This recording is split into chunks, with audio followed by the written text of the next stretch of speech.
जय श्री महाकाल दोस्तों, स्वागत है आपका मेरे हिंदी यूट्यूब चैनल जय श्री महाकाल में। आशा है आप सभी सही होंगे, स्वस्थ होंगे। दोस्तों, आज हम इस वीडियो में महाकाली की सवारी का यानी चौकी का मंत्र देने जा रहे हैं। बहुत शक्तिशाली मंत्र है दोस्तों। इसे करके कोई भी साधक अपना तो भला कर ही सकता है माँ काली के आशीर्वाद से, साथ ही अगर वह चाहे तो किसी और का अगर भला करना चाहता है तो वह भी कर सकता है। और साथ में दोस्तों, इस मंत्र से अगर साधक चाहे तो माता शीश पर सवारी रूप में भी आएगी, और अगर साधक ये चाहता है कि मुझे सवारी नहीं चाहिए और वैसे ही किसी बात का आंसर चाहिए, किसी की परेशानी का हल चाहिए, तो वह भी आराम से आलती पालती मारकर ध्यान में बैठकर कर सकता है बिना सवारी के।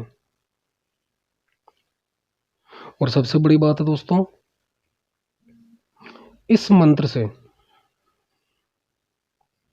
अगर साधक जैसे कहीं जाते हैं, काफ़ी देखिए जगह पर लोग ऐसे मिल जाते हैं, एक से बढ़कर एक दुनिया में तांत्रिक भगत, एक से बढ़कर एक धुरंधर बैठे हैं। हमने भी अपने जीवन में बहुत देखे हैं दोस्तों, एक से बढ़कर एक भगत जो कि सामने वाले व्यक्ति की विद्या, चौकी, देवी देवता रोक देते हैं। सामने खड़े खड़े दोस्तों ऐसा माया जाल बिछ जाता है कि साधक को पता भी नहीं चलता उसके साथ हुआ क्या है। कुछ भी वो बुलाकर अपने देव से पूछेगा, सब गलत पता चलेगा। खड़े खड़े ही तांत्रिक और भगत लोग ऐसी ऐसी विद्या आजमाइश कर देते हैं, कुछ पता नहीं चलता। तो दोस्तों, ऐसे में अगर इस मंत्र का जाप करके महाकाली को याद किया जाएगा तो जो भी दूसरे ने साधक के ऊपर, सामने वाले अगर भगत ने, तांत्रिक ने इस मंत्र के ज्ञाता के ऊपर, जो इस मंत्र का जाप कर रहा है, उस पर अपनी माया का प्रभाव किया, यानी कि अपने किसी देवी देवता से मंत्र प्रयोग से किसी को भी भेजने की कोशिश की, या फिर उसके ऊपर वो देव चला भी जाता है और उसकी विद्या को बांध देता है, तो इस मंत्र का जैसे ही उच्चारण करेगा वो साधक, उसकी विद्या को हटाकर माता काली अपनी शक्ति लेकर तुरंत साधक के पास आ जाएगी। यह सब बातें दोस्तों आपको मंत्र में बिल्कुल दिखेगा कि हाँ, जो बताया जा रहा है वो सही है या नहीं है। इस मंत्र को करके दुनिया में आप किसी का भला कर सकते हैं, चौकी लगाकर जितना हो जन कल्याण कर सकते हैं आप। लेकिन एक बात याद रखिएगा दोस्तों, चौकी की साधना या फिर सवारी किसी की देवी देवता की या कोई उग्र साधना बिना किसी गुरु के ना करें। जीवन में गुरु को जरूर धारण करें। जो भी गुरु मंत्र या गुरु का नाम दिया जाता है वो सिर्फ इसलिए दिया जाता है कि अपने शिष्य की, अपने चेले की सारी मुसीबतें, यकीन कीजिए, गुरु के ऊपर चाहती हैं वो झेलता है। ये बहुत बड़ी सच्चाई है दोस्तों। उसका बचाव करता है चेले का अपने गुरु। तो कहीं ना कहीं से गुरु धारण जरूर करें। और अगर जरूरी नहीं है कि आपने कोई साधना ही करनी है तभी गुरु बनाएं, नहीं दोस्तों, जीवन में गुरु नाम बहुत जरूरी है। बिना गुरु के गति तक नहीं होती लास्ट में मरने पर, यह भी याद रखिएगा। गुरु मंत्र इतना जरूरी है जीवन के अंदर। ऐसा कुछ नहीं कि आपने तांत्रिक प्रयोग सीखना है, विद्याएं सीखनी है तभी गुरु मंत्र चाहिए, नहीं। आप सिर्फ गुरु से मंत्र लेकर, नाम लेकर, उनका ध्यान करके अपने घर में रोजाना जाप करते रहें, उससे भी गुरु की शक्तियां अपने आप आपका साथ देना शुरू कर देती हैं। दोस्तों, ये कहेंगे गुरु जरूर बनाएं, और इस मंत्र में जो विधि विधान दिया जा रहा है कृपया उसको पूरा देखें। और जिन लोगों को बड़ी वीडियो से परेशानी है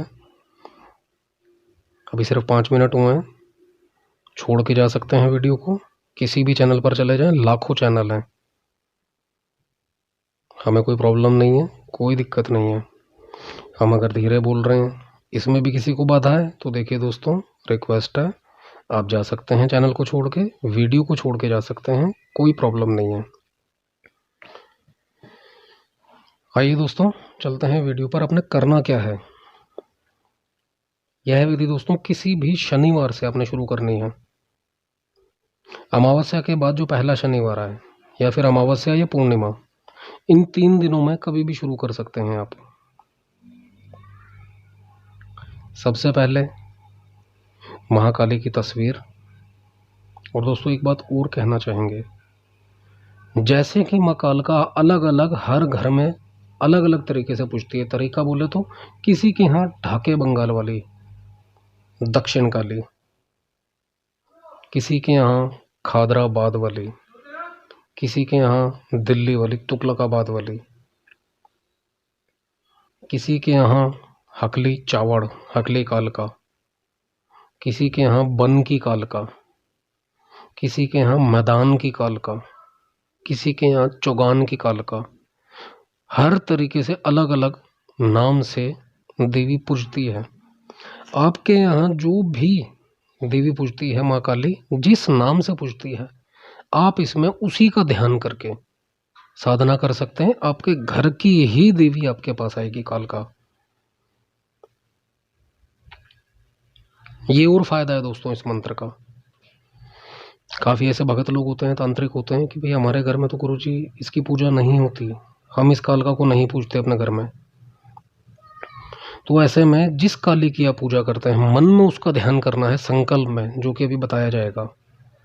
आपने करना क्या है दोस्तों, किसी भी माँ काली की फोटो रखनी है अपने सामने। रात्रि का समय रखें 10 बजे के बाद का, या 10 बजे से शुरू कर सकते हैं आप।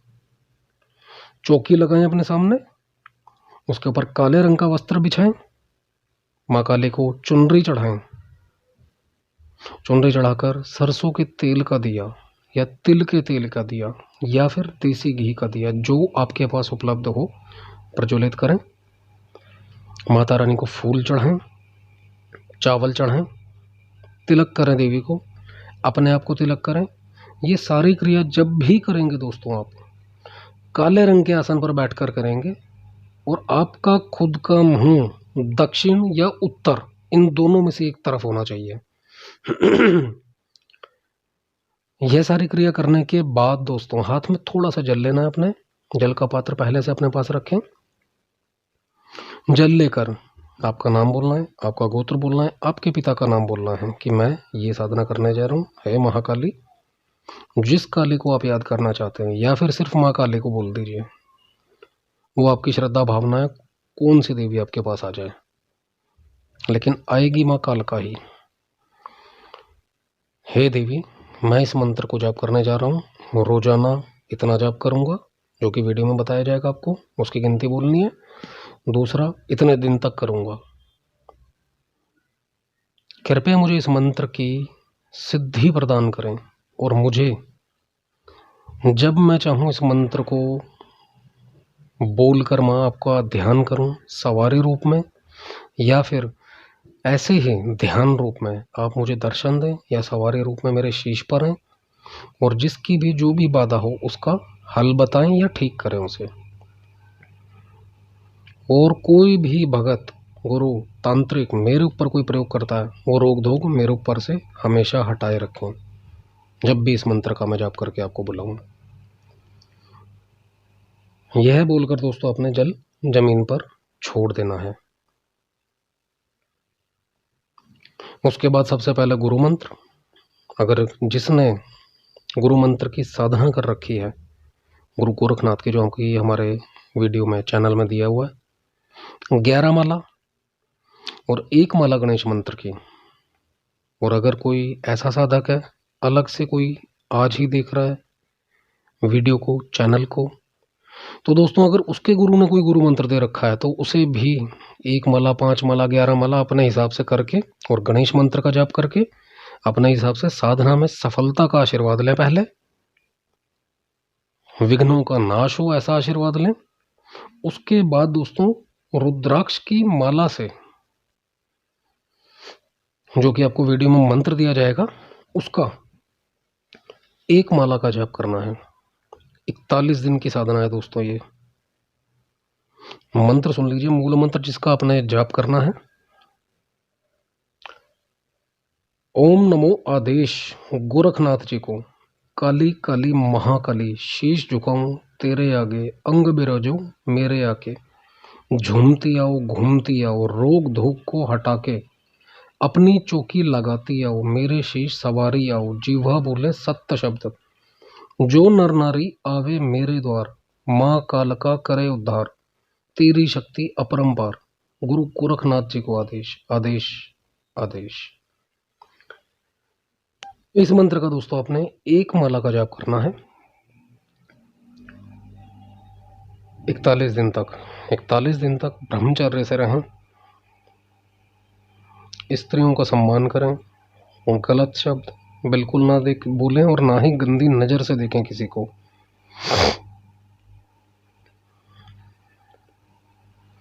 किसी से गाली गलौज लड़ाई झगड़ा बिल्कुल ना करें। साधना के दौरान जमीन पर सोएं, बिछौना बिछाकर सो सकते हैं आप। और साथ ही दोस्तों, अगर आप सात्विक रहकर ये साधना करते हैं, बोले तो अंडा मीट शराब लहसुन प्याज छोड़कर, तो यकीन कीजिए सिर्फ नारियल नींबू और जायफल पे किसी का भी रोग दो, किसी की भी परेशानियां दूर कर सकते हैं और अपनी भी। लेकिन अगर साधना के दौरान आप अंडा मीट शराब खाते पीते हैं तो ये सब सामग्री माँ को भी देनी पड़ेगी, और हो भी सकता है कि किसी दिन देवी भेंट भी ले ले आपसे। तो इसलिए जो साधक अपने घर में भेंट देते हैं वो उस हिसाब से पूजन करें देवी का। और जो साधक इसको सात्विक रूप से लेना चाहते हैं माँ काली की सवारी चौकी, एक नारियल, एक मीठा पान, एक नींबू, एक जायफल, 5 बतासे, 5 लौंग, इस चीज को लेकर पहले दिन माँ काली की पूजा करें। पूजा करने का मतलब माँ काली के सामने 5 बतासे रखें, कपूर जलाएं, या फिर गोबर की उपला जो होता है उसकी अग्यारी करें, उस पर कर सकते हैं अग्नि करके। 5 लौंग चढ़ाएं माँ काल का। मैं आपके मंत्र का जाप कर रहा हूँ, मेरे सेवा स्वीकार कीजिए। उसके बाद माँ कालका को दोबारा 5 लौंग चढ़ाएं कि माँ कालका मेरी साधना में कोई विघ्न ना आए, कोई दिक्कत परेशानी ना आए, और इस मंत्र की ऊर्जा शक्ति आपका आशीर्वाद मुझे प्राप्त हो। 10 लौंग चढ़ाने, 10 के 10 दोस्तों साबुत फूल वाले लौंग होने चाहिए। उसके बाद 5 बर्फी, 5 बर्फियों में से थोड़ा थोड़ा चने के दाने बराबर भोग चढ़ाना है उसी अग्नि के आसपास। ऐसा नहीं कि उसी के ऊपर डाल दें और अग्नि बुझ जाए, ऐसा नहीं। नींबू काट कर चढ़ाएं। नींबू इस तरीके से चढ़ाएं कि आधा कटे नींबू, उसको निचोड़ दें इस हिसाब से कि अग्नि बुझे ना। उसके बाद जायफल चढ़ाएं। उसके बाद नारियल की भेंट जोत के ऊपर घुमा के माता रानी के चरणों को लगा के तोड़ दें और वो चढ़ाएं, उसमें से थोड़ा सा टुकड़ा। और अगर पानी वाला नारियल नहीं है तो आप सूखा गोला जो मिलता है दोस्तों, नारियल, सूखा नारियल, आप उसकी भेंट भी अर्पित कर सकते हैं थोड़ा सा नारियल चढ़ा के। और बाकी मिठाई, बर्फी और नारियल आप खा सकते हैं, कोई दिक्कत नहीं है। मीठा पान बीच में से 2 टुकड़े करके अग्नि के पास रखें। सारा सामान इस तरीके से जलाएं कि अग्नि हर सामान के ऊपर लगती रहे लेकिन बुझे ना। उसके बाद दोस्तों, अगर आप चाहें तो शराब चढ़ा सकते हैं, प्रभाव बहुत तेज होगा मंत्र का, ऊर्जा का, अगर शराब चढ़ाते हैं तो। और अगर नहीं तो चीनी का घोल, चीनी घोल के उस घोल को शराब के रूप में चढ़ा सकते हैं आप, सात्विक तरीके से। जैसा आपका मन करे आप वैसा इस्तेमाल कर सकते हैं। जब भी दोस्तों कोई बाधा आती है, परेशानी आती है, इस मंत्र को बोलकर 21 बार, 31 बार, 51 बार, जैसा आपको सही लगे। अव्वल तो आपको 5वें दिन 10वें दिन 15वें दिन, 25वें दिन और 41वें दिन अलग अलग अनुभव होंगे और ऐसे ऐसे माँ काली के दर्शन होंगे, आप बहुत खुश हो जाएंगे। हो सकता है माँ कालिका आपको खुद स्वयं बता दे कि बेटा ये नहीं ऐसे कर और वैसे कर, खुद तरीके बता दे। लेकिन अगर नहीं भी पता चलता, एक नारियल ले लें सूखा, जो सामग्री इसमें बताई गई है, एक मीठा पान, नींबू, एक जायफल, 5 बर्फी, पतासे, लौंग। अपना अगर उतारा करना चाहते हैं आप, तो ये सारा सामान लेकर माँ कालिका का 11 बार मंत्र पढ़ें और लौंग, कपूर जलाकर सारी सामग्री अपने सामने रखकर लौंग को अपने ऊपर से 7 बार या 11 बार वार लें, 5 लौंग को, और माँ काली से कहें जिसने भी मेरे ऊपर जादू टोना छोड़ा है, तंत्र मंत्र किया है, वह सब समाप्त हो इसी वक्त इसी घड़ी। पहले 5 लौंग माता रानी को अपनी सेवा के जरूर चढ़ाएं, उसके बाद उतारे के चढ़ाएं। आप यकीन कीजिए दोस्तों, 5 से 10 मिनट के अंदर आप बिल्कुल स्वस्थ हो जाएंगे, ठीक हो जाएंगे उसी समय। साथ में नींबू जायफल का उतारा कर दें, नारियल जो सूखा नारियल है उसकी भेंट का चढ़ा दें कि माता रानी यही है मेरे पास, स्वीकार करो। कोई अगर इंसान आता है, कारोबार रोजी रोजगार नहीं चल रहा, व्यापार नहीं चल रहा, उसका बंधा हुआ है, घर परिवार में कलह कलेश हो रहे हैं, तो दोस्तों जो लौंग आप चढ़ाते हैं याद रखिएगा, वो खराब नहीं है, मिट्टी नहीं है, वो बहुत काम की चीज़ है। वो उन लौंग को हमेशा सदैव अपने पास संभाल कर रखना और समय समय पर उसको पीसते रहना और उसकी भभूत बनाते रहें, भस्म। कोई परेशानी में आता है तो उसको थोड़ी सी भस्म दे सकते हैं घर परिवार में लगाने के लिए, माथे पर, गर्दन पे, कंधों पे, सीने पे, नाभि पे, सिर की चोटी पर और थोड़ी सी जिह्वा पर, माथे पर। जिसको भी देंगे उसकी पूर्ण सुरक्षा होगी और यही भेंट, यही प्रसाद लेकर आप आगे कार्य कर सकते हैं। लेकिन याद रखिए दोस्तों, कभी भी किसी के भी काम में हाथ डालें तो माँ काली की आज्ञा जरूर लें। भगवान ना करे आगे कोई ऐसा रोग हो जो बहुत ही भयंकर हो, आंखें बंद करके ये ना सोचें कि हमारे पास अब शक्ति आ चुकी है तो हम कुछ भी कर डालेंगे। कई बार शक्ति के मद में चूर होकर ऐसी ऐसी जगह भगत लोग हाथ डाल देते हैं जहां उन्हें नुकसान हो जाता है, हानि हो जाती है। तो ऐसा बिल्कुल ना करें, सोच समझ कर किसी का भी काम करें, माता रानी से आज्ञा लें, पूछ कर उनसे, वो आपको सब बताएं कि बेटा ये काम करना है नहीं करना, सब बताएंगी। तो दोस्तों ये थी एक जन कल्याण के लिए छोटी सी विधि, उपाय। और एक बात और बताना चाहेंगे अंत में, जो भी सामग्री है, लौंग को अपने पास रख सकते हैं, मिठाई और नारियल आप खा सकते हैं, नींबू पतासे जो भी होंगे 40वें दिन, हफ्ते के हफ्ते, जैसा आपको समझ आए आप जल प्रवाह कर सकते हैं। और प्लीज़ कोई ये कमेंट ना करे लॉकडाउन के चलते फूल कहाँ से लाएं, चावल कहाँ से लाएं, आसन कैसे लेंगे, माला कहाँ से लाएं। लॉकडाउन खत्म होने के बाद भी ये किया जा सकता है, जरूरी नहीं है कि अभी करना है। वीडियो दोस्तों अगर अच्छा लगा हो लाइक करें, शेयर करें, चैनल को सब्सक्राइब करना बिल्कुल भी ना भूलें। धन्यवाद दोस्तों।